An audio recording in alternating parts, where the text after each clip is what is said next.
Now we have wedged in here that little historic interlude that was very personal, that introduced us to Amos, and I considered that at the very beginning.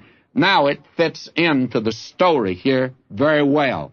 Then Amaziah the priest of Bethel sent to Jeroboam king of Israel, saying, Amos hath conspired against thee in the midst of the house of Israel. The land is not able to bear all his words, for thus Amos saith, Jeroboam shall die by the sword, and Israel shall be led away captive out of their own land.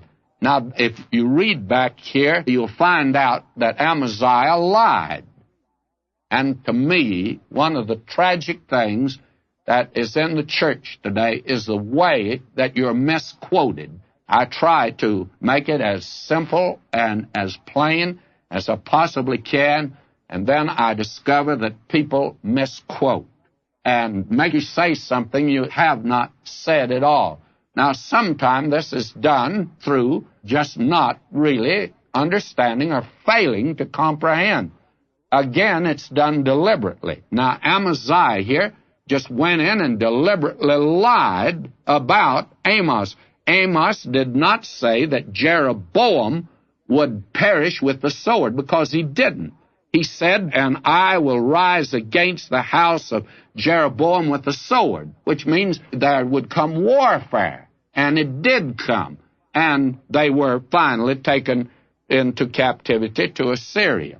And then this liberal preacher, for that's what he was, this priest here of the altar of the golden calf, why, he came to Amos, and we've seen that, and he insulted him. He tried to call him an ignoramus, and I'd like to know where the books are that Amaziah wrote. We've had one preserved now for a little over 2,500 years, written by Amos. But he calls him a country rube. He told him, why, you're not fit to speak here in the king's chapel. We want soft words said here. We don't want to offend anybody. And as a result, why, Amos answered, and we've already seen that, and he did it in such a proper manner. It shows he's a moderate man. He wasn't giving out wild utterances of a prophecy monger. He was no fanatic at all. And Amos now is going to make the strongest statement that he's ever made. Now, I want you to notice that Amos is a very reserved man. He confesses. He said, I'm no prophet. I recognize that. I've never been to the seminary. And I'm not even a prophet's son. I'm from the country. I'm a country boy. I have no background whatsoever.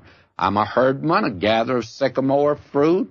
But the Lord took me as I was following the flock. And the Lord said unto me, go prophesy unto my people Israel.